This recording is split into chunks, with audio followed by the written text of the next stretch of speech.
다음은 이제 램스와 시옥스의 경기로 넘어가 보도록 하겠습니다. 이날 LA 램스가 30대 13으로 이제 승리를 가져갔습니다. 사실 이제 그 저희가 또 시즌 프리뷰를 할 때만 하더라도 시애틀은 좀 기대를 할 만한 시즌인 것 같다라는 결론이었고, 램스는 이래저래 좀 어렵지 않을까라는 이제 얘기를 했었던 기억이 나요. 특히나 그때 은퇴하는 게 나았다. 그때 이제 감독직을 그만두는 게 나았다. 이런 얘기를 제가 했었던 기억이 나는데, 어, 램스가 또 대승을 거두는데 성공을 했습니다. 업셋이라고 얘기를 해야겠죠? 음, 뭐 저희뿐만 아니라 예, 뭐 현지의 여러 전문가나 팬들도 시애틀의 승리를 좀 예측하는 경우들이 훨씬 많았던 것 같아요. 근데 램스가 그런 평가들을 좀 확 뒤집어내면서 아주 의미 있는 승리를 거뒀습니다. 그래서 사실 경기 전만 해도 뭐 수비는 이제 에런 도날드 말고는 정말 다 무명 선수들로 이제 가득 채워져 있는 데다가 그나마 저희가 뭐 쿠퍼컵이 돌아오면 조금 공격에서 할 만할 수도 있다라는 이야기를 드렸지만 쿠퍼컵이 결국 IR 리스트에 올라가면서 최소 4주차까지는 결장이 확정이 된 상황이었거든요. 그렇기 때문에 아마 이날 경기 결과가 조금 더 예상 밖이었다라는 생각이 드는 것 같아요. 음. 이날 이제 그 수비에서 일단 바이런 영, 어니스 존스 이런 선수들이 에런 도날드를 도와서 시애틀의 공격을 효과적으로 억제를 하는 좀 성공을 했고, 여기는 이제 매튜 스태포드가 투투 애들 그리고 이제 푸크 아쿠아라는 그 새로운 리시빙 무기를 잘 이용을 하면서 또 팀을 승리로 이끄는 데 성공을 했습니다. 그러니까 뭐 짧은 클립으로 이제 공개가 되기도 했는데 이제 음, 에런 도날드가 지노 스미스에게 워낙 뭐 강하게 아주 뭐 무섭게 돌진을 하다 보니까 지노 스미스가 뭐, 오 마이 갓! 막 이렇게 외치면서, 예, 뭐, 패스를 조금 실패를 하는, 뭐, 이런 클립이 또 공개가 되기도 했어요. 그래서 그만큼 상대 쿼터백에게 좀 공포감을 심어줄 수 있는 이 에런 도날드의 존재를 또 다시 한번 저희가 또 주목하고 잊어서는 안 된다. 이런 좀 교훈을 음, 얻었던 경기였고, 말씀해주신 이제 에델과 아쿠아뿐만 아니라 백업 러닝백 케이런 윌리엄스도 두 개의 터치다운을 만들어내면서 후반전 역전승을 거두는데 아주 큰 기여를 했던 그런 경기였습니다. 네. 특히 이제 그 푸크 아쿠아에 대한 이제 얘기를 좀 안 하고 넘어가기가 어려운데, 사실은 이 선수가 뭐 저희가 전혀 주목했던 선수도 아니었고 음, 잘해줄 거라고는 전혀 예상하지 못했던 선수였는데, 이 선수가 올해 5라운드 전체 177번에 뽑힌 리시버거든요. 그러니까 사실은 이 선수가 뭐 나온다고 하더라도 많은 스냅에 참여하기 좀 어려울 거다라는 그런 이제 뭐 저희가 예상이라기보다는 너무 당연하게 이제 생각했던 부분이 사실은 이제 좀 현실과는 좀 많이 다른 생각이었고, 이 선수가 이날 15번의 타겟이 됐고 10번의 캐치, 119 리시빙 야드를 기록을 하면서 정말 개막전에서 깜짝 대활약을 펼쳤고 팀의 승리에 크게 기여를 했습니다. 그러니까 사실 뭐 높은 라운드에서 뽑힌 선수가 아니었기 때문에 저희가 프리뷰에서도 사실 다뤄드리지를 못했었던 것 같아요. 그래서 네. 저도 이 선수가 누구지? 저희가 보통 이제 주전 뎁스타트를 기준으로 보통 설명을 드리기 때문에 음, 경기를 보면서도 내가 이 선수를 왜 놓쳤지라는 생각을 하면서 이제 봤던 것 같아요. 이제 그러면서 경기가 끝나고 이 선수의 뭐 스카우팅 리포트라던가 이런 것들을 좀 찾아봤는데 일단은 뭐 경기를 보신 분들 아시겠지만 키가 굉장히 큰 리시버입니다. 188cm의 좀 장신 리시버고 뭐 그러다 보니까 일단 블로킹이 뛰어나고 근데 이제 체격이 큰 거에 비해서는 스피드가 나쁘지 않다. 음, 그래서 버티컬 라우트를 나름 효율적으로 탈 수 있는 선수라는 이제 스카우팅 리포트가 있더라고요. 그리고 네, 뭐 볼을 따라가서 잡아내는 능력이라던가 뭐 야드 애프터 캐치 이런 것도 뭐 준수해서 뭐 일부 그런 이제 드래프트 전망을 하는 사이트에서는 이 선수를 100번 이내에 뽑힐 것이라는 예상을 한 사이트들도 제가 찾아볼 수가 있었어요. 근데 음, 결과적으로는 이 BYU 대학 시절에 어떤 정통 와이드 리시버로 기회를 많이 받지를 못하고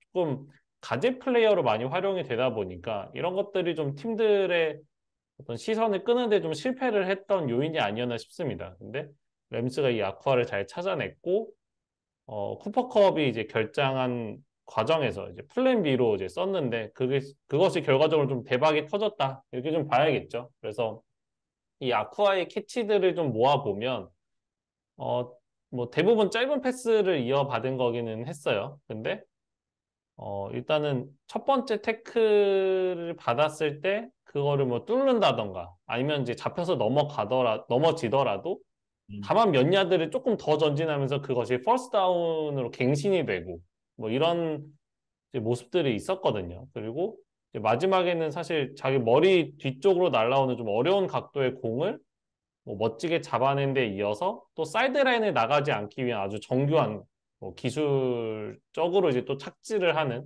이런 모습들까지 보여주면서 이 선수가 정말 루키가 맞나라는 뭐 그런 생각이 들었습니다. 그래서 물론 뭐 한 경기였으니까 이 어떤 신데렐라 스토리가 계속해서 이어질지 아니면 그냥 뭐 한 경기에 뭐 깜짝 활약으로 이제 끝날지는 좀 지켜봐야겠지만 일단 쿠퍼컵이 없는 이제 기간에는 이제 확실히 좀 중용이 되지 않을까 그런 생각이 듭니다. 네. 시애틀 얘기로 좀 넘어가 보죠. 시애틀이 어, 마이어스 필드골 실패부터 이제 그 역으로 이제 스노우볼이 좀 구르기 시작했던 것 같은데 39야드짜리 이제 필드골을 실패를 하면서 뭐 리드를 좀 벌리지 못했고 결국에는 이제 역전패를 당하는 그런 빌미를 제공을 하게 됐습니다. 근데 후반의 공격력이 너무 좀 처참했다라고 얘기를 해야 될 것 같은 게 후반에 나왔던 퍼스트 다운이 하나밖에 없었거든요. 퍼스트 다운이 하나였어요. 근데 그 퍼스트 다운마저도 그 램스 쪽에 페널티가 나오면서 오토매틱 퍼스트 다운이 되는 그런 퍼스트 다운이었기 때문에 이게 그 시옥스 공격팀이 만들어낸 퍼스트 다운은 후반에 하나도 없었거든요. 그만큼 후반에 공격이 잘 풀리지를 않았고 그러면서 그 타임 오브 포지션 자체가 20분 37초밖에 되질 않았습니다. 이거는 뭐 타임 오브 포지션이 줄어드는데 여러 가지 이유가 있지만 이날 경기에서 타임 오브 포지션이 줄어들었던 부분은 역시나 공격이 뭐 빠르게 이제 끝이 난 부분 때문이었다. 이렇게 좀 보는 게 타당할 것 같아요. 그러니까 풋볼이 60분 경기잖아요. 근데 우리 팀이 20분 30초밖에 못 가져갔다? 그럼 상대에게 39분 30초를 내줬다는 얘기입니다. 그러니까 음, 뭐 이렇게 공격 기회 자체가 없어서는 뭐 도저히 이제 승리를 거두기가 좀 어렵다 이렇게 봐야 될 것 같고 뭐 사실은 뭐 지노 스미스도 뭐 연장 계약을 이제 받은 거에 비해서는 좀 실망스러운 활약이기는 했지만 이날 이제 DK 메칼프가 좀 볼성사나운 장면을 연출했던 부분에 대해서 또 좀 지적을 하지 않을 수 없을 것 음, 같아요. 그래서 사실상 이제 승패가 결정된 이제 4쿼터 후반이었는데 공과 전혀 상관없는 지역에서 이 메칼프가 상대 코너백 이 아킬로 위더스푼을 기습적으로 좀 강하게 밀어 넘어뜨리는 장면이 있었어요. 그래서 뭐 메칼프는 이거를 뭐 블로킹이었다라고 이제 해명을 했고 일단 경기에서는 이제 15야드 페널티를 이제 받고 일단은 음, 이제 상황이 종료가 됐는데 그 장면을 보신 분들은 아시겠지만 블로킹의 범주를 좀 벗어났다고 봐야겠죠. 그러니까 음, 블로킹은 이제 뭐 공격수와 수비수가 뭐 같은 이제 라우트를 타고 넘어가고 뭐 그쪽으로 이제 공이 뭐 진행이 되고 뭐 이런 상황에서 뭐 공격수를 의 길을 터주기 위해서 뭐 상대 수비에게 뭐 압박을 가하는 뭐 이런 것들이 이제 블로킹인데 음, 전혀 이제 반대쪽에서 상황이 벌어져서 이제 공격수와 수비수 모두 반대쪽만 그냥 지켜보고 있는 상황에서 갑자기 뒤로 밀치는 거의 퍽치기에 가까운 뭐 그런 음, 거였거든요. 적어도 제가 봤을 때는. 네. 그러다 보니까 이 메칼프의 해명은 좀 뭐 진실성이나 뭐 팩트에서 좀 많이 벗어난 해명이었다 이렇게 좀 보여집니다. 면피용이죠. 나는 사실 나의 의도는 이게 아니었어라고 얘기를 하지만 실제 그 의도였다는 걸 뭐 위더스푼도 메카프도 그리고 저희도 팬 여러분들도 모두 다 알고 있잖아요. 그러니까 이런 애티튜드는 굉장히 좀 문제가 있다. 왜냐하면 이게 일종의 이제 동업자 정신의 부재 그리고 프로 선수로서 그 본인의 어떤 템포를 억제하지 못하는 그런 이제 미성숙한 그런 모습, 그런 모습들이 굉장히 좀 실망스럽고 프로와 아마를 가르는 가장 큰 차이가 팬의 존재 유무라고 저는 생각을 하는데 팬들 앞에서 저런 모습을 보이는 건 프로답지 못하다. 저는 그렇게 생각을 합니다. 음, 그래서 이제 추후에 뭐 팀이나 아니면 이제 리그 차원에서 뭐 징계가 일부 나올 수도 있을 것 같다라는 음, 이야기들도 나오고 있는 것 같아요. 그래서 사실 메칼프가 뭐 엄청난 잠재력을 가진 선수고 뭐 실제로 성적도 좋았을 때도 있었고 근데 이제 그런 것과는 또 별개로 이제 종종 좀 사고를 치는 이제 그런 모습들도 분명히 있었단 말이죠. 그래서 네. 메칼프가 리그에서 이제 장기간 롱런을 하고 또 뭐 은퇴를 했을 때 이제 팬들의 어떤 존경을 받기 위해서는 뭐 음, 많은 터치다운, 많은 리시빙 야드를 기록하는 것도 중요하지만 정말 이제 말씀하신 대로 이런 프로 의식을 갖고 좀 뭐 상대와 뭐 모든 것들을 이제 존중하면서 이제 경기를 펼치는 이제 그런 것들도 좀 필요하지 않나? 뭐 이제는 음. 1년차, 2년차 선수가 아니니까 예. 조금 더 그런 것들을 인지를 하고 좀 플레이를 했으면 좋겠다. 이런 조언을 좀 해주고 싶습니다. 램스와 시옥스의 경기 요 정도까지 좀 얘기를 해보고요. 다음은 이제 레이더스와 브론코스의 경기로 넘어가 보겠습니다. 라스베이거스 레이더스가 16대 17 한 점 차 승리를 가져갔습니다. 이 경기가 이제 가로폴로의 레이더스 데뷔전이기도 했고, 시언 페이튼 감독이 지휘봉을 잡은 이후에 덴버 감독으로서의 첫 경기이기도 했습니다. 그렇기 때문에 상당히 좀 많은 관심을 모았었던 경기였는데, 역시나 레이더스가 한 점 차 승리를 거두면서 천적 관계를 이어갔습니다. 이렇게 되면서 레이더스가 덴버 상대 최근 7연승이에요. 음. 그러니까 한 3년 반 정도 기간 동안 이제 덴버에게 진 적이 없다 이렇게 봐야겠죠. 그래서 사실 두 팀 모두 이제 터치다운 두 개와 필드골 한 개를 똑같이 성공을 시켰어요. 근데 왜 레이더스가 이겼냐? 음, 브론코스의 키커 윌러츠가 엑스트라 포인트를 놓친 게 그 작은 차이가 뭐 결과적으로는 승부를 갈랐다고 해야 될까요? 네, 음. 그래서 뭐 사실 레이더스가 이기기는 했는데 어느 한 팀이 압도를 했다고 말하기는 다소 좀 어려운 경기이기는 했습니다. 이게 뭐 이김을 당했다라고 표현해도 사실은 틀린 경기가 아니죠. 예. 뭐 어쨌든 레이더스가 원래 해줘야 되는 선수 조시 케이지콥스가 좀 그 부진했던 그런 이제 경기였는데 이적생 두 명 이제 지미 가로폴로 그리고 자코비 마이어스 이 두 명의 새로운 신입생들이 좋은 모습들을 보여주면서 또 이제 승리를 가져갈 수 있었습니다. 이날 가로폴로가 이제 26번의 패스 시도에 20번 성공을 시켰고 200야드에 두 개 터치다운 물론 이제 하나의 인터셉션이 있긴 했습니다만 좋은 모습을 보여줬고 마이어스가 이날 이제 9번의 캐치 81야드 두 개의 터치다운을 기록을 했습니다. 확실히 이제 그 이전에 있었던 데리카라던가 뭐 이런 선수들에게서 볼 수 없었던 안정감을 또 가로폴로가 좀 더해줬다 이렇게 얘기를 할 수 있겠죠. 그러니까 사실 제이콥스가 지금 러싱 시도당 2.5야드밖에 전진을 하질 못하면서 뭐 사실상 막혔다고 해도 뭐 과언이 아니었어요. 근데 이거를 이 가로폴로와 마이어스가 좀 활로를 뚫었다는 게 좀 의미가 있었던 경기였고 음, 가로폴로가 이제 저희가 뭐 프리뷰 때 말씀드렸던 뭐 볼을 좀 빠르게 처리할 수 있고 뭐 조금 더 게임 매니저로서 어울리는 그다음에 맥데니어스 감독과 뭐 철학을 좀 공유할 수 있는 뭐 쿼터백이다 이런 말씀을 드렸는데 그것들을 어느 정도 좀 엿볼 수 있었던 뭐 날이 아니었나 싶고 사실 그 마이어스가 이날만큼 이제 다반테 아담스보다도 더 좋은 활약을 펼치면서 앞으로의 뭐 시즌을 좀 기대케 했거든요. 근데 이제 안타깝게도 경기 막판에 이제 뇌진탕 부상을 당하면서 지금 컨커션 프로토콜에 들어간 상황이에요. 그래서 다음 주 경기 출전 여부가 좀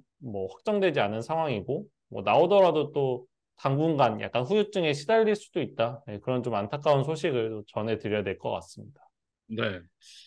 그리고 맥스 크로스비 어떻게 막나요, 진짜. 음, 정말 대단한 퍼포먼스를 이날도 보여줬고 그러면서 이제 상대의 공격을 억제를 하는 모습을 보여줬었던 레이더스의 수비였는데 또 문제가 하나 있습니다. 챈들러 존스가 이제 이탈을 하게 되었습니다.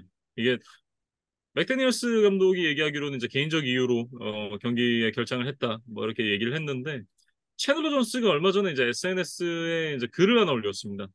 맥데니얼스 감독과 데이브 지글러 단장 밑에서는 이 팀에서 뛰고 싶지 않다.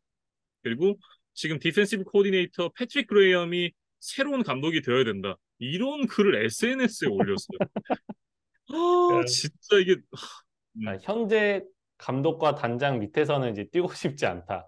음, 그리고 뭐 패트릭 그레엄이 뭐 감독이 돼야 된다. 이런 이야기를 했는데 뭔가 좀 밝혀지지 않은 모종의 이유가 있는 것 같아요. 그래서 지금 챈드러 존스가 팀 훈련장에도 좀 출입이 되지를 않고 있기 때문에 뭐 집 주변 뭐 개인 뭐 짐 이런 데서 이제 훈련을 하고 있다. 뭐 이런 얘기도 있고 뭐 전 여자친구와의 뭔가 뭐 또 이슈가 또 있는 것 같더라고요. 근데 이제 제가 명확하게 그거를 지금 파악하지는 못했는데 뭔가 구단과 뭐 전 여자친구가 뭐 연락을 해서 뭐 챈들러 존스를 뭐 어떻게 하고 막 이런 내용들이 있는 것 같아요. 근데 글쎄요. 뭐 어디서부터 이 갈등이 시작된 건지는 모르겠지만 중요한 건 그건 것 같아요. 팀의 수비의 핵심적인 선수가 현재 어떤 뭐 감독이라던가 단장에 대한 리더십에 불만을 가지고 있다. 그리고 팀도 이거를 존스를 뭐 잘 달래서 설득해서 필드 위에 뛰게 하기보다는 그냥 뭐 팀 훈련장에 못 오게 하고 음, 이렇게 출전을 안 시켜버리고 뭐 이런 것들이 지금 이어지고 있다는 게 뭐 중요한 내용이 아닌가 뭐 이런 생각이 좀 들었습니다. 음. 제가 지금 이제 얘기하신 사이에 잠깐 또 새로운 뉴스가 나왔나 싶어서 검색을 해봤는데 아직까지는 이제 어떤 뉴스도 나오지 않았고 이 음. 부분에 대해서는 이제 저희가 또 새롭게 뉴스가 뜨는 대로 전달을 해드리도록 하겠습니다. 어떤 이유가 있을지 벌써부터 굉장히 궁금한데요. 그러니까 사실 맥스 크로스비가 이날 엄청난 활약을 보여줬다는 거는 이제 뭐 저도 인정을 하지만 1년 내내 크로스비만 믿고 지금 뭐 패스러시를 할 수는 없는 상황이거든요.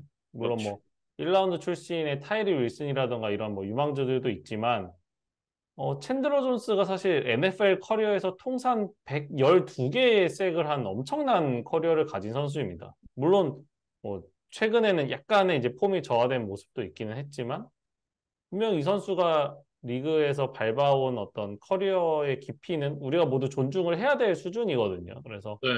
언제든지 좀 뭐 반등을 할 수 있고 뭐 좋은 활약을 보여줄 수 있는 이 챈들러 존스가 이런 부상이 아닌 개인적인 이유로 빠져 있다는 것 자체가 레이더스의 어떤 전력상에서도 큰 뭐 문제이고 또 음, 팀 케미스트리를 갖추는데도 분명히 좀 문제가 될 수 있다. 이런 부분을 좀 지적을 하겠습니다. 네. 이제 이 갈등 상황이 어떻게 또 이어지게 될지 굉장히 좀 비추가 주목되고 있고 덴버 얘기로 좀 넘어가 볼까요? 이날 이제 제리 주디 선수가 햄스트링 부상으로 인해서 나오지 못했습니다. 그러면서 공격을 풀어가는데 좀 어려움을 겪었었던 윌슨이었는데 전반적으로 이제 그 코칭 스텝이 바뀌고 나서 윌슨의 퍼포먼스가 달라졌다라는 느낌을 좀 받긴 했어요. 음. 그러니까 윌슨이 시애틀 시절에 잘했던 거, 그러니까 플레이 액션에 기반한 플레이라던가 일단 포켓 밖으로 빠져나오면서 이제 시간을 연장하고 뭔가 움직이는 과정에서 패스를 던지는 뭐 이런 것들이 사실 윌슨의 장점이었잖아요. 이제 그런 것들이 지난 시즌 좀 실종이 되고 뭔가 윌슨답지 않은 이제 뭔가 정통적인 포켓 패서처럼 갑자기 플레이를 하다가 이게 음, 좀 뭐 결과적으로 잘 되질 않고 1년 내내 좀 그런 모습이었는데 그래도 이날 경기에서는 이제 과거 좋았을 때 자신의 어떤 강점을 살리기 위한 움직임들이 많이 나왔던 것 같아요. 근데 이제 음, 결과론적으로 이것이 이제 승리로 이어지지 못했다. 이런 부분들이 좀 아쉬웠고 패스 성공률 자체는 굉장히 좋았습니다. 뭐 거의 80% 가까운 성공률을 기록을 했는데 이제 문제는 어떤 과감한 도전적인 시도가 거의 없었다는 점이에요. 그러니까 음, 27번의 패스 성공이 있었는데 177야드 전진에 그쳤습니다. 그러니까 이게 패스 시도당, 그다음에 패스 성공당 전진 야드가 너무 짧은 거죠.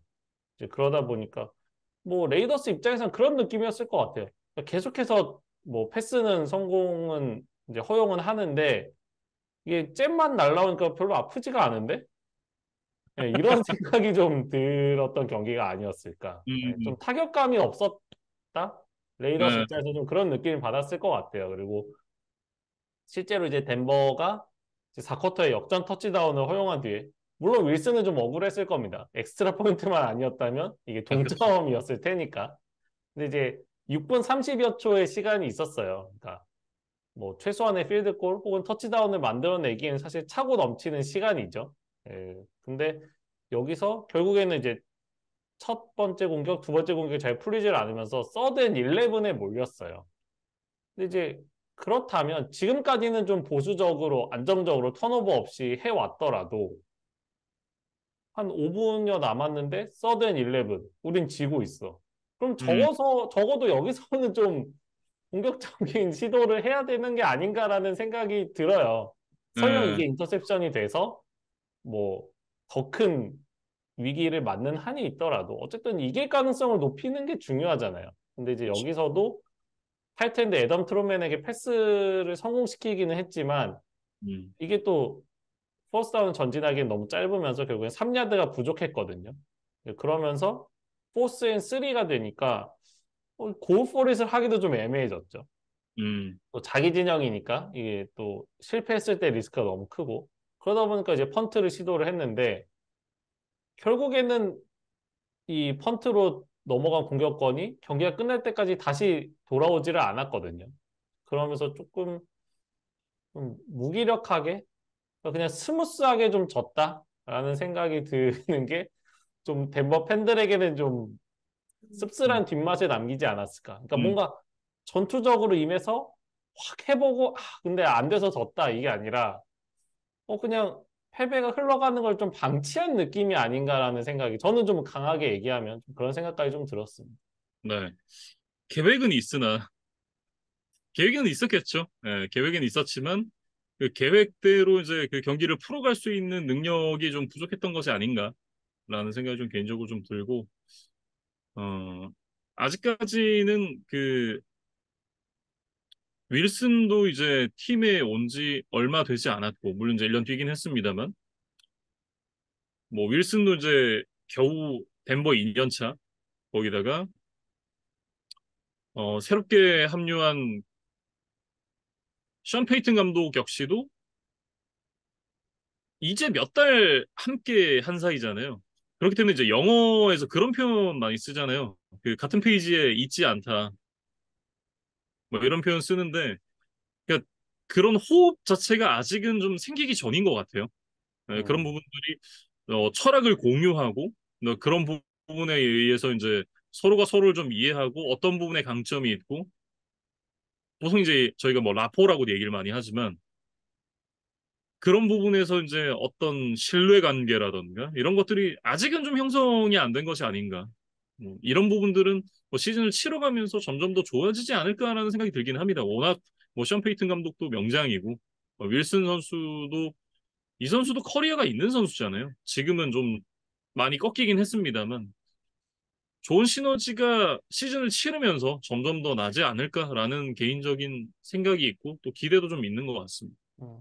일단 제리 주디가 좀 빠르게 복귀하는 게 이제 중요할 것 같고 음, 수비 쪽에서도 이제 한 가지만 언급을 하면 사실 이제 3분여를 남긴 상황에서 상대를 이제 포스 다운까지 몰아넣을 기회가 있었거든요. 근데 이제 여기서 카림 잭슨이 좀 불필요한 태클로 인해서 그 15야드 페널티를 받았던 거. 그러니까 이게 이제 자코비 마이어스의 이제 뇌진탕 부상이 있었던 그 장면인데 레이더스 입장에서도 이제 손해가 컸지만 이 덴버 입장에서도 굳이 머리 쪽을 들이받지 않고 그냥 태클을 해서 그 공격만 멈췄다면 마지막 기회를 또 받을 수도 있었던 상황이거든요. 근데 이제 이런 기회조차 얻지를 못했던 것이 좀 아쉬웠다. 이런 말씀을 좀 드리면서 이 정리를 해보겠습니다.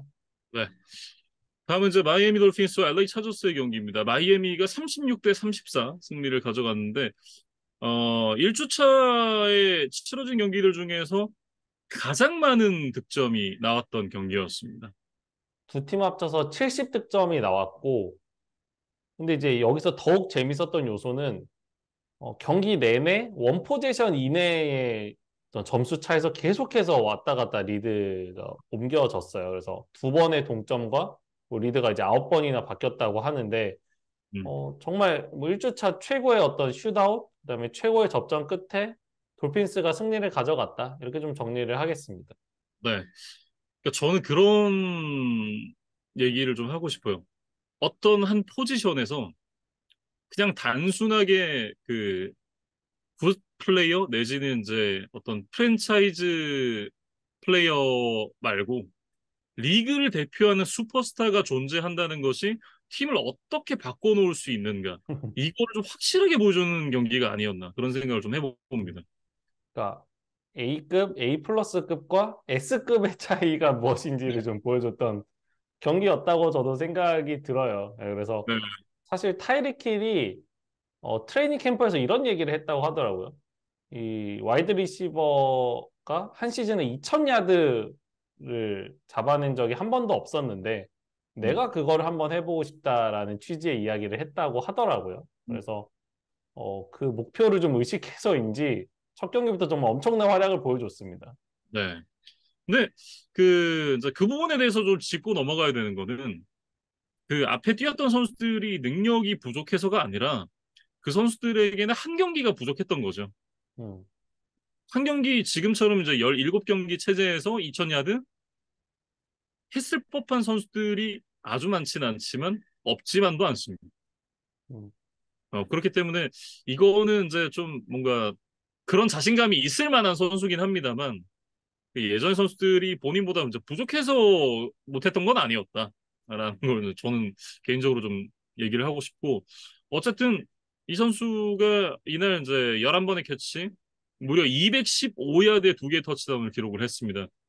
이게 지금 이제 한 경기를 치르긴 했습니다만 17경기 페이스로 바꾸면 3,655 리시빙 야드 페이스거든요.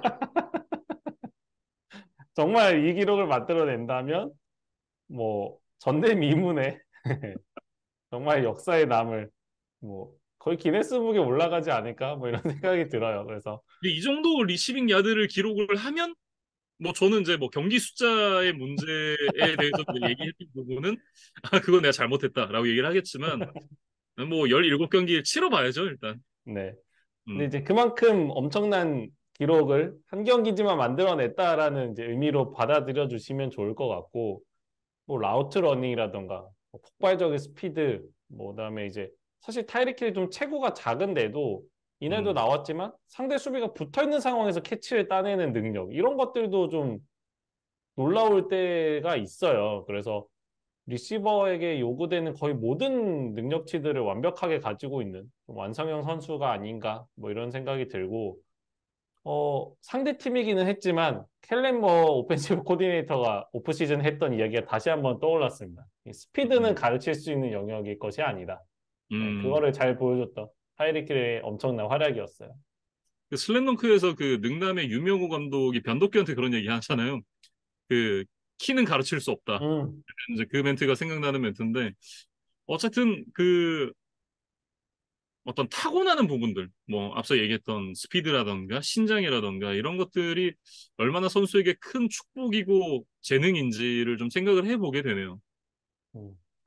근데 이제 타이릭 힐은 자신의 작은 키가 가질 수 있는 약점까지도 어떤 기술로 좀 잘 메꿔냈다. 뭐 이런 음, 생각이 들어요. 그래서 뭐 칩스 시절도 대단했지만 마이애미에 와서도 어떻게 보면 칩스 시절보다 더 폭발적인 모습을 보여주는 것 같고 자신이 왜 3천만 달러 시대를 연 리시버였는지를 음, 제대로 증명을 하고 있다. 예. 그 정도 돈이 아깝지 않은 활약을 뭐 계속해서 좀 보여주고 있습니다. 네. 네, 그러면서 이제 이 경기가 사실은 그 투아와 허버트의 이제 드래프트 동기간의 맞대결이기도 하잖아요. 그 드래프트 동기간의 맞대결에서 결국 이제 투아가 좀 승리를 가져갈 수 있었습니다. 음. 투아도 이날 뭐 패스 성공률 자체가 높지는 않았는데 무려 466 패싱 야드에 3개 터치다운, 1개 인터셉션을 기록을 했습니다. 그래서 음, 물론 이제 타이릭 힐의 어떤 야드 애프터 캐치가 투아의 이제 패싱 야드로 이제 뭐 그대로 변환이 되기 때문에 뭐 뻥튀기가 된 거죠, 사실. 네, 그 도움도 없지는 않았습니다만 그래도 이제 패스 시도당 전진 야드가 지금 10.4야드를 기록을 했거든요. 음, 그러니까 저희가 앞서 러셀 윌슨의 경기에서 좀 지적했던 것과 좀 대척점에 있는 거죠. 그러니까 네. 과감하고 도전적인 시도들을 통해서 설령 패스 성공률이 조금 낮았다 하더라도 음, 결국에는 많은 점수를 만들어낼 수 있다는 거죠. 그러니까 풋볼이 턴오버를 안 하고 패스 성공률이 높으면 좋습니다라고 저희가 일반적으로 얘기는 하지만 음, 그것이 어떤 승리로 직결되는 요소는 아니거든요. 네. 어떤 숫자에서 다 담지 못하는 이런 좀 진실들 이런 것들을 좀 가끔 봐야 되는 때가 있는데 투어 같은 경우는 이날 어떤 굉장히 공격적인 시도들을 통해서 많은 점수를 얻어냈다. 이렇게 좀 정리를 해보겠습니다. 이제 올 시즌이 끝나고 나면 투아와 돌핀스가 이제 연장 계약에 대해서 좀 얘기를 하자 이렇게 좀 합의를 한 상태인데 역시나 이제 투아의 가장 큰 그 이슈는 건강이잖아요.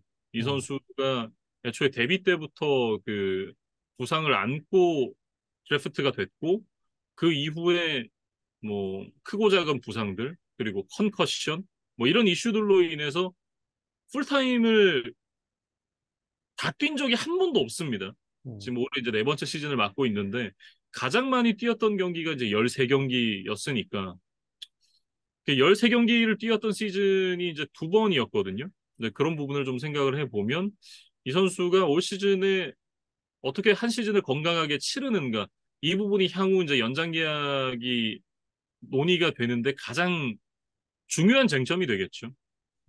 그러니까 물론 지금 이제 엄청난 리시버들과 함께 뛰고 있다는 굉장히 좋은 환경이긴 하지만 어쨌든 음, 투어도 분명히 폭발력을 보여줄 수 있다는 거를 최근에는 계속해서 증명을 해왔어요. 근데 맞아. 이제 문제는 말씀해 주신 대로 건강일 것 같고 만약에 한 시즌을 풀타임으로 뛰면서 지금과 같은 폭발력을 어느 정도 뭐 유지를 할 수 있다면 이 투어도 사실 연평균 5천만 달러 이상 충분히 받을 수 있는 재능이라는 데는 저는 좀 한 표를 던지고 싶습니다.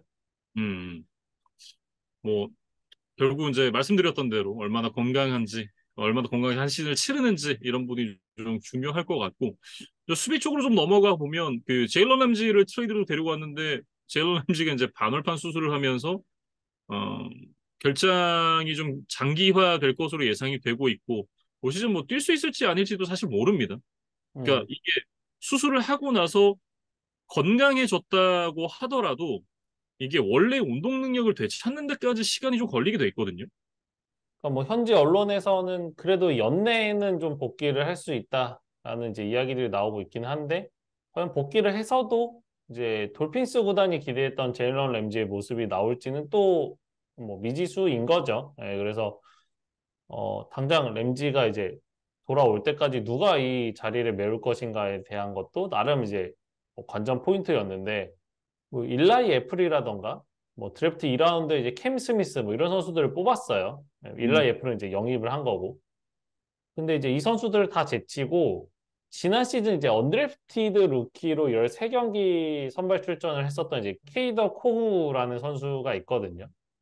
근데 이제 돌핀스의 선택은 뭐 다시 한번 이 코후였고 이날 이 선수가 이제 3쿼터 중반에 상대 엔드존 코앞에서 굉장히 결정적인 색을 하나를 해냈어요. 그러면서 음, 이게 뭐 세이프티가 처음엔 되는 게 아닌가 싶었는데 이제 뭐 그걸로 이제 판정이 되진 않았고 결국 이제 차저스가 펀트로 이어졌는데 이 펀터가 엔드존 끝에 붙어서 이제 압박을 느끼면서 펀트를 하다 보니까 이 펀트가 한 35야드인가요? 거의 날아가지를 않았어요. 음, 그러면서 이제 돌핀스가 굉장히 유리한 필드 포지션을 잡았고 이게 한 플레이 만에 바로 역전 터치다운으로 연결이 됐었던 바 있었거든요. 그래서 뭐 램지의 공백을 완벽하게 메울 수 있느냐 하면은 이제 그거에 대해서는 확언할 수는 없지만 적어도 이 경기에서는 이제 이런 플랜 B로 나선 코우가 아주 좋은 모습을 보여주면서 앞으로의 좀 가능성을 보여줬다. 이렇게 좀 정리를 하겠습니다. 네. 그리고 이제 차저스의 얘기로 넘어가 보겠습니다. 켈른 무어 오펜시브 코디네이터가 이제 시즌 전에 이제 얘기했던 부분, 러싱과 패싱의 밸런스를 맞출 것이다. 이런 부분들이 일단 이날 경기에서 굉장히 좀 잘 이루어졌고 그게 또 효과적으로 되면서 경기를 내주긴 했습니다만 공격 자체만 놓고 보면 지난 시즌보다 굉장히 많이 향상이 됐다. 이런 부분을 저희가 확인할 수 있는 그런 경기였어요. 음. 그러니까 오히려 러싱 시도를 더 많이 했더라고요. 음, 40번의 러싱 시도에 234야드, 그다음에 33번의 패싱 시도에 228야드를 전진을 했으니까 사실 공격진에게 이날 패배의 책임이 있다고 보기는 좀 어려울 것 같습니다. 그래서 오스틴 에클러가 뭐 164 스크리미지 야드에 한 개의 터치다운을 찍으면서 뭐 러싱과 리시빙 모두 종횡무진 활약을 했고 4년 차를 맞는 이제 조슈아 켈리도 한 경기 개인 커리어 최다인 이제 91야드를 기록을 할 정도로 어쨌든 켈렌 무어 체제에서 이제 확실히 좀 중용될 가능성을 좀 보여줬다. 이렇게 좀 봐야겠죠. 그러니까 결국 이제 마지막에 그 가장 중요했던 포인트는 인텐셔널 그라운딩 그리고 그 다음 플레이에서 색으로 이어지는 그 포인트였던 것 같아요. 음. 그러니까 사실 경기 막판까지도 차저스가 이길 기회가 있었는데 결국에는 뭐 2분에 가까운 시간, 그다음에 타임아웃이 두 개나 있었거든요. 근데 이것들을 좀 잘 살리지를 못했는데 결과적으로는 오펜시브 라인이 갑자기 좀 무너진 게 결정적이었던 것 같아요. 그래서 음, 마이애미가 이런 클러치 상황에서도 적극적으로 이제 블리츠를 활용을 했는데 이에 대한 대처가 좀 원활하게 되지를 않으면서 좀 허버트가 좀 곤란한 상황을 겪었습니다. 그래서 인텐셔널 그라운딩 상황도 보면 차저스의 레프트 가드 자이언 존슨과 센터가 한 명의 선수에게 몰려갔어요. 그러면서 그 태클과 가드 사이에 공간이 열렸고 그 사이를 이제 코너백 베델이 침투를 하면서 허버트가 이제 공을 황급하게 처리를 하다가 이게 이제 공격수가 전혀 없는 쪽으로 공을 던지면서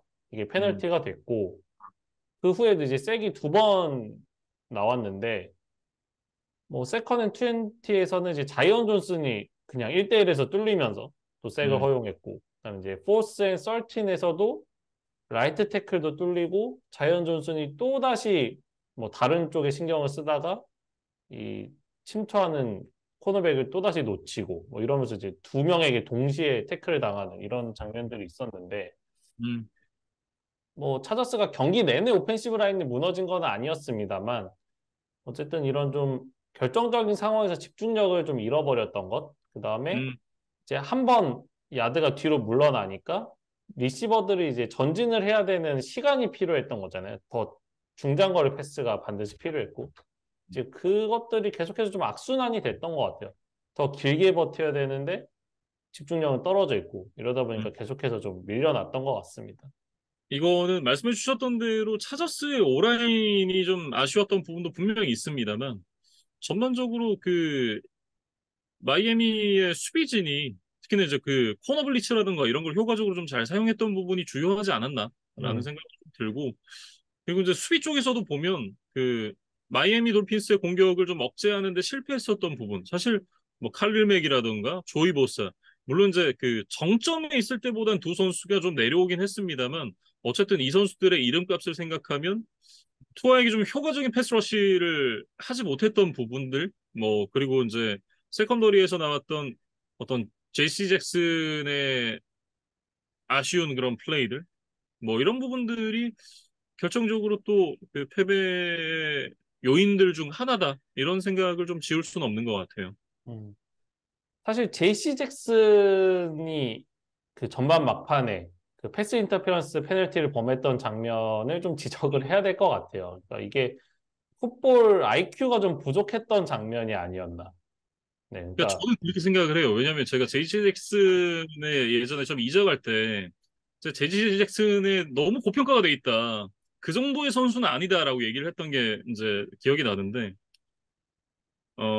뭐 좋은 선수는 맞죠. 좋은 선수는 맞습니다만 한 번씩 나오는 그런 저런 페널티들 네, 이런 것들이 결정적으로 좀 발목을 잡을 때가 있어요. 그게 또 이 경기가 아니었나 이런 생각이 좀 들고요. 음, 그러니까 뭐 상대 리시버를 막다 보면 뭐 불가피하게 이제 페널티를 범하는 경우들도 있죠. 예, 근데 그렇죠.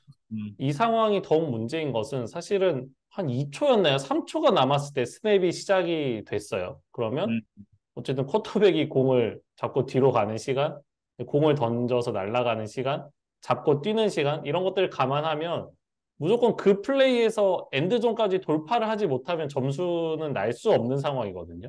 네. 그러면 설령 캐치를 허용하는 한이 있어도 상대 리시버 바로 옆에 붙어 있다가 태클로 잡아내기만 해도 수비는 음, 성공인 거죠. 근데 이런 상황에서 굳이 캐치 자체를 주지 않겠다고 수비를 과하게 하다가 음. 반칙을 범하고 이게 필드골 레인지에 들어와서 필드골을 허용하고 이런 장면들은 사실은 좀 보내드 플레이라고 보여집니다. 그래서 제시 잭슨이 이날 뭐 후반에 뭐 인터셉션을 기록하면서 약간의 만회를 하는 장면도 있었지만 그것과는 별개로 이 전반 막판의 플레이는 좀 복귀를 해봐야 될 것 같아요. 이 선수가 빅플레이를 만들어낼 수 있는 선수긴 합니다만 또 저런 부분도 나오는 선수라는 걸 이제 뭐 차저스가 안다면 예, 이거는 이제 세금 같은 거죠. 일종의. 음, 세금을 너무 세게 맞긴 했습니다만 어, 맥스 셔저가 굉장히 공격적인 피칭을 하면서 타자들을 굉장히 잘 상대를 하지만 경기당 하나씩 이제 홈런을 허용하는 약간 그런 것처럼 이건 일종의 세금이라고 봐야죠. 네. 음. 그래서 제시 잭슨이 좀 이번 경기를 잘 리뷰를 해봐야 될 것 같다. 이런 얘기를 마지막으로 좀 드리겠습니다. 네. 다음 저희가 이제 얘기해 볼 경기는 버팔로 빌스와 뉴욕 제츠의 경기입니다. 이 경기 이제 연장 승부 끝에 뉴욕 제츠가 22대 16으로 승리를 가져갔습니다. 연장에서 그것도 이제 펀트 리턴 터치다운이라는 정말 말도 안 되는 엔딩으로 제츠가 승리를 가져갔는데 이게 참 그 뭐 둘 다 웃기는 좀 어려운 경기 아니었나? 뭐 이렇게 좀 얘기를 해야겠죠. 제츠가 웃을 수 없었던 이유에 대해서는 뭐 조금 이따가 이야기를 해야 될 것 같고 어쨌든 뭐 이긴 제츠의 경기 내용에 대해서 좀 이야기를 해보면 네. 러닝백 브리솔이 10번의 러싱 시도에 127야드를 달리면서 공격을 이끌어줬던 것이 그래도 음, 뭐 추격을 하고 연장까지 경기를 끌고 갈 수 있었던 원동력이었던 것 같아요. 네, 음, 그리고 사실 5년의 커리어 동안 통산 인터셉션이 7개였던 세이프티 조던 화이트헤드가 이날 혼자서 3개 인터셉션을 만들어내면서 뭐 조시 앨런을 막아냈던 것. 이것도 이제 굉장히 결정적이었죠. 그리고 이제 뭐 끝내기 상황을 얘기를 안 할 수가 없을 것 같은데 연장에서 이제 빌스가 선공을 잡은 상황에서 결국엔 3앤아웃으로 잘 막아냈고 이제 음. 빌스의 펀트를 잡아낸 루키 제비어 깁슨이라는 이제 언드래프티드 선수인데 이 선수가 아주 극적인 65야드 펀트 리턴 터치다운을 만들어내면서 승리를 가져갔던 그런 재치였습니다. 네. 사실 이게 깁슨이 이 브라운스와의 홀로페임 경기에서 이제 첫 펀트 리턴 때 이제 공을 놓치면서 좀 불안감을 노출을 하고 이런 장면이 있기는 했었는데 살라 감독이 이 선수에게 이제 신뢰를 계속해서 줬던 부분 그리고 그런 부분이 결국 정말 중요한 시점에 빛을 봤다. 뭐 좀 이렇게 정리를 할 수가 있을 것 같고 야, 빌스는 이제 경기를 졌으니까 웃을 수 없는 게 너무 당연하고 특히나 이제 지구 라이벌 제치에게 패배를 했으니까요. 네, 승리를 거둔 제치가 웃을 수 없었던 이유 바로 이제 에런 로저스 선수의 부상 때문입니다. 사실 이제 그 올 시즌의 모든 준비가 에런 로저스에게 포커스가 맞춰져 있었던 제치였잖아요. 트레이드로 데려온 이후에 뭐 오펜시브 코디네이터 나다니엘 해켓 그리고 이제 리시버 앨런 라자드와 랜달 캅, 뭐 이런 선수들을 데려오면서 로저스가 그린베이 시절에 만들어져 있던 이제 환경들을 그대로 좀 이식을 해온 뉴욕 제츠인데 지금 오프 시즌 때도 그랬고 모든 걸 로저스에게 맞춰놓은 상황에서 로저스가 아킬레스건 부상으로 이탈을 하게 됐고 결국은 다시 잭 윌슨으로 돌아오게 됐거든요.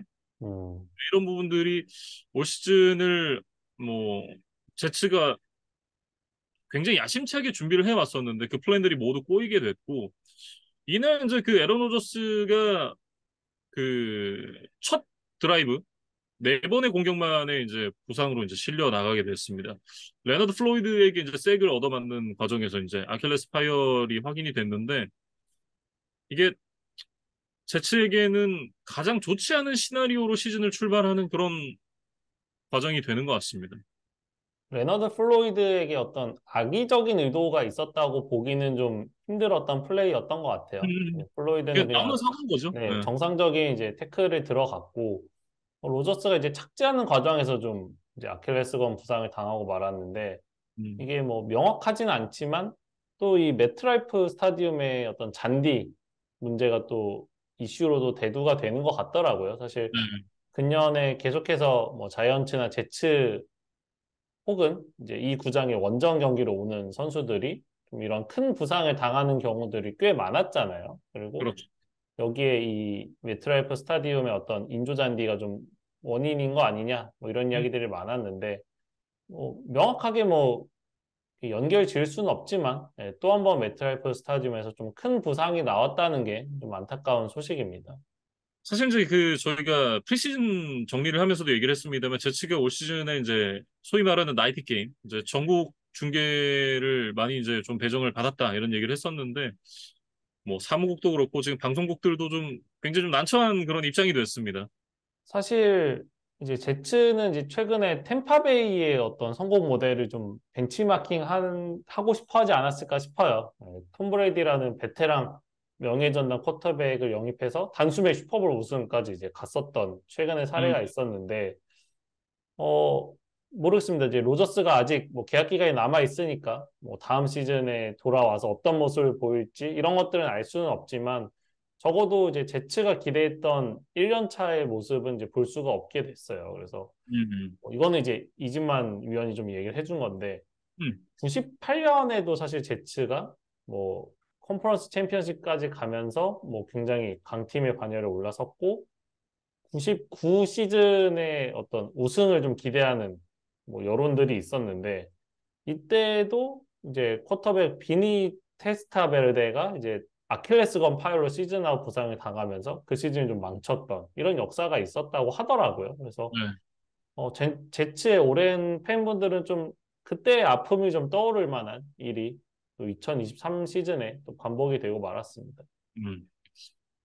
뭐 어쨌든 그 잭 윌슨 선수가 당분간이 아니죠. 올 시즌 내내 이제 선발로 나서야 될 텐데 저희가 봤던 잭 윌슨은 분명한 한계가 있는 선수였기 때문에 윌슨이 올 시즌을 준비하면서 이제 애런 로저스에게 어떤 부분을 배웠는지 그 부분들을 필드 위에서 어떻게 보여줄 수 있는지 이런 부분들이 올 시즌 제츠 성적과 좀 직결이 된다 이렇게 보였어요. 음. 사실 이날도 뭐 결과적으로 팀이 승리하긴 했지만 뭐 잭 윌슨이 뭐 캐리를 했던 경기라고 보기는 좀 어려워요. 근데 이제 그렇죠. 잭 윌슨도 뭐 이날 자기가 이렇게 많은 경기를 소화할 줄은 몰랐을 거기 때문에 뭐 이날 윌슨의 플레이에 대해서 뭐 비판을 하고 싶지는 않습니다. 근데 네. 어쨌든 돌고 돌아 자기에게 다시 기회가 왔을 때 음, 이거를 또 얼마나 잡을 수 있을 것인지 그리고 코칭 스태프도 윌슨이 지난 시즌 있었던 선수기는 하지만 다시 윌슨에 맞는 플레이북으로 뭐 수정을 하고 보완을 해야 되는 과정이 필요하잖아요. 뭐 이건 네. 동료 선수들도 그런 과정에 함께 해줘야 되고 음, 그래서 이거를 이 짧은 시간에 얼마나 빠르게 좀 수습을 할 수 있는지 음, 그리고 에런 로저스가 이제 결과적으로는 이제 사이드라인에서 일종의 뭐 코치 역할, 뭐 멘토 역할을 이번 시즌 이제 수행을 하게 될 것 같은데 뭐 음. 이런 것들이 뭐 온필드 혹은 이제 오프필드에서 제길슨에게 얼마나 좀 긍정적인 뭐 작용을 할 수 있을지 이런 것들 좀 지켜보는 시즌이 될 것 같습니다. 저는 사실 이제 그렇게 좀 얘기를 하고 싶은데 이제 막 걷기 시작한 아기한테 그 달리기를 요구할 수는 없는 거거든요. 그러니까 잭 윌슨 선수의 어떤 그 본인의 능력치라던가 퍼포먼스 기존에 보여줘왔던 그런 부분들을 생각을 해보면 사실 어, 그 이상의 플레이를 기대한다는 것 자체가 좀 욕심이다라는 생각이 들고 일단 그 지금 현역으로 뛰지 않는 쿼터백들이 몇 명 있잖아요. 근데 그들과의 어떤 계약 여부라던가 뭐 이런 부분에 대해서도 제치가 좀 고민을 해봐야 될 것 같고 어 지금 그래서 뭐 그런 얘기들이 있긴 하더라고요. 이제 톰 브레이디에게 뭔가 이제 뭐 이런 뭐 뉴스들 내지는 지금 이제 해설로 이제 뛰고 있는 멜 라이언 뭐 라이언에 대해서는 이제 나중에 또 따로 드릴 말씀이 있긴 한데 어쨌든 뭐 그런 그 은퇴를 했거나 지금 이제 계약이 안 되어 있는 쿼터백들을 계약을 해야 되는 것이 아니냐.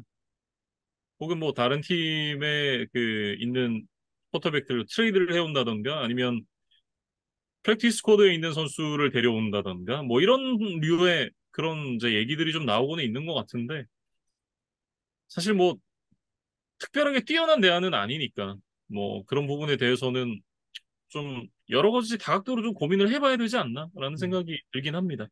일단은 잭 윌슨에게 몇 번의 기회를 줄 것으로 보여요. 그래서 네, 뭐 그 기회들에서 잭 윌슨이 정말로 실망스러운 모습을 반복적으로 보여준다면 뭐 김희준 아나운서가 말씀하신 새로운 대안을 찾으려는 뭐 시도들도 있지 않을까 뭐 이런 생각을 해봅니다. 그리고 네, 어쨌든 제츠가 수비에서 굉장히 인상적인 모습을 보여줬기 때문에 그리고 음. 또 브리스홀이라는 아주 뛰어난 러닝백을 보유를 하고 있기 때문에 윌슨이 혼자 많은 거를 하려고 하지 않아도 될 것 같아요. 예, 그래서 조금 욕심이나 부담감을 내려놓고 한번 좀 시즌을 치러봤으면 좋겠습니다.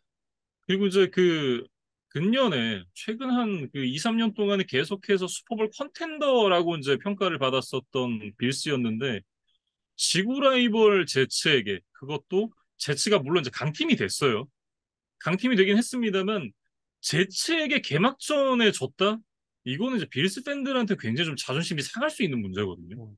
그리고 에런 로저스가 사실상 경기를 뛰지 않았기 때문에 그러한 컨디션에 제치에게 졌다는 거는 좀 팬들 입장에서 좀 납득하기 어려운 결과죠. 예, 음, 그래서 물론 뭐 연장전에 뭐 예상치 못했던 펀트 리턴 터치다운을 맞으면서 끝나기는 했지만 연장까지 간 게 문제였습니다. 사실 빌스 입장에서는. 그래서 조시 맞아요. 앨런이 3개 인터셉션 그리고 펌블 턴오버까지 범하면서 무려 4개 뭐 턴오버 그걸로 이제 자멸을 했다고 봐야겠죠. 네, 음, 그래서 사실은 넉넉하게 이겼어야 될 경기가 연장까지 흘러왔고 그 과정에서 어떤 변수가 터지면서 좀 패배를 당하고 말았습니다.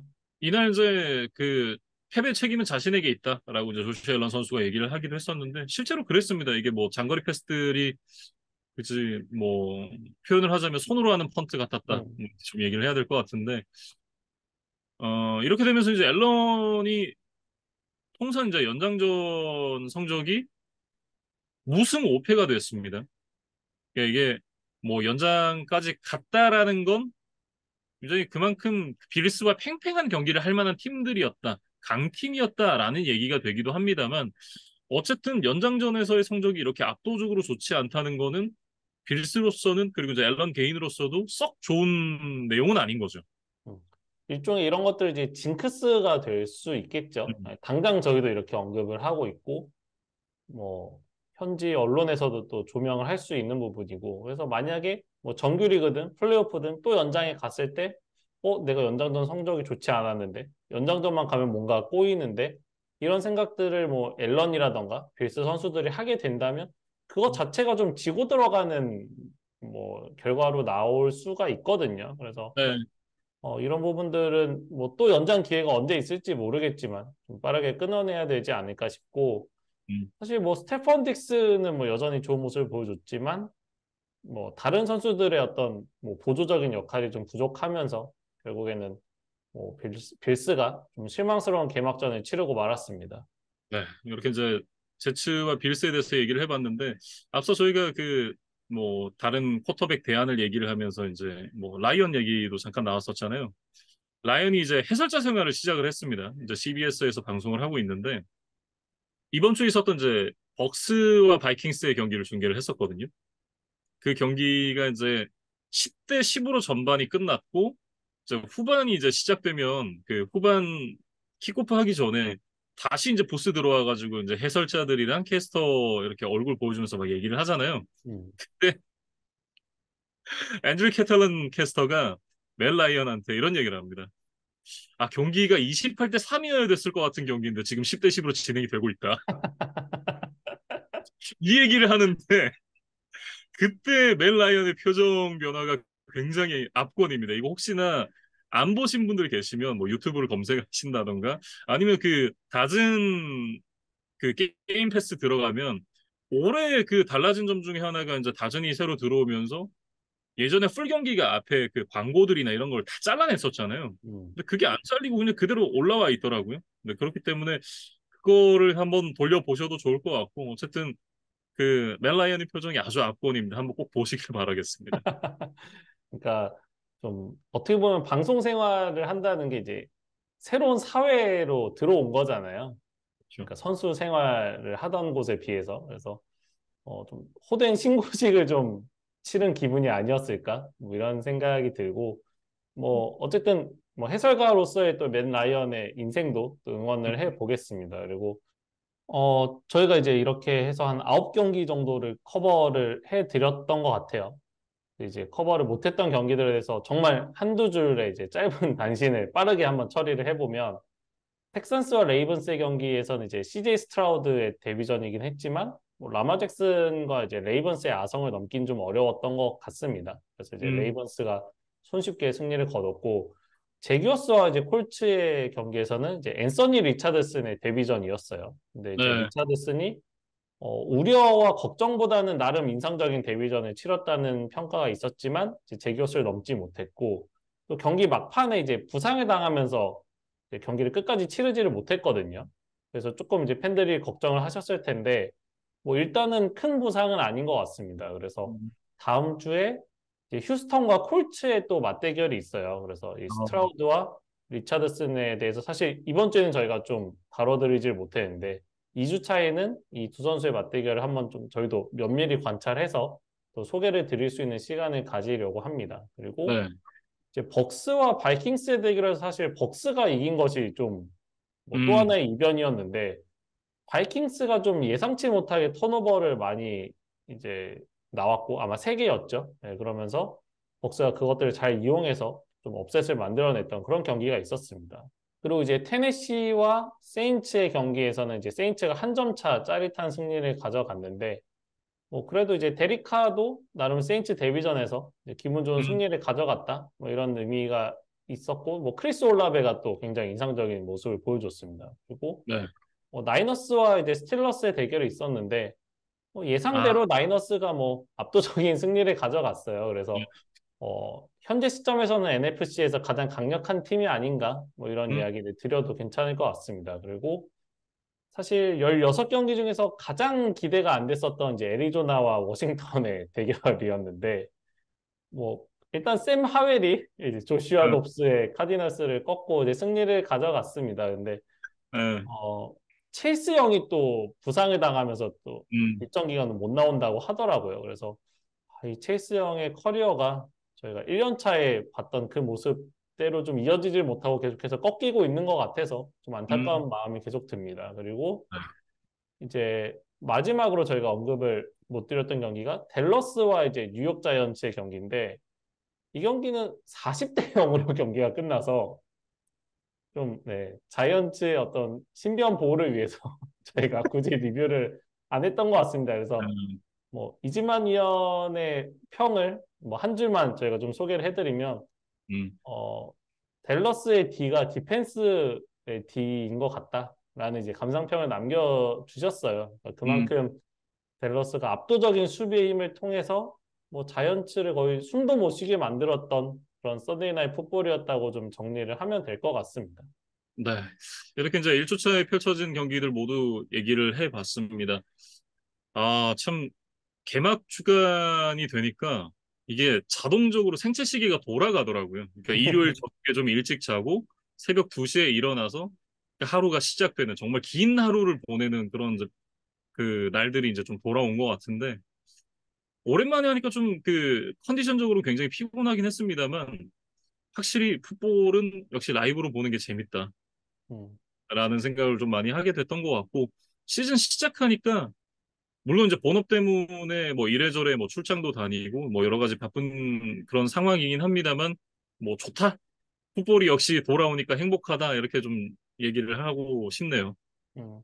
뭐 다음 주에도 이제 굉장히 재밌는 경기들이 많이 준비되어 있습니다. 당장 내일 뭐 미네소타와 필라델피아 이글스의 경기부터 시작해서 또 음, 2주차 16경기가 펼쳐지는데, 다음 주는 좀 새벽 2시에 재밌는 경기들이 좀 많은 것 같아요. 그러니까 뭐 네. 앞서 언급했던 콜츠와 텍산스의 경기라던가 뭐 패커스와 펠컨스, 뭐 음, 시옥스와 라이언스, 뭐 레이븐스와 벵갈스 뭐 이런 좀 2시에 좀, 승부를 알 수 없겠는데? 라는 매치업들이 좀 많이 있는 것 같습니다. 그래서 네. 뭐 월요일 새벽에 좀 여건이 되시는 분들은 한번 라이브로 챙겨보시면 좋을 것 같고 음, 또 화요일에 이제 먼데이 나잇 풋볼이 2경기가 펼쳐지는 게 좀 이색적인 스케줄이에요. 그래서 예. 세인츠와 펜서스가 한국 시간 8시 15분부터 그리고 음, 브라운스와 스틸러스가 이제 9시 15분부터 경기를 하거든요. 그래서 네. 뭐 이런 부분들도 한번 잘 챙겨서 보시면 좋을 것 음, 같습니다. 네. 저희는 이제 2주차 끝나고 난 이후에 2주차 리뷰로 돌아오겠습니다.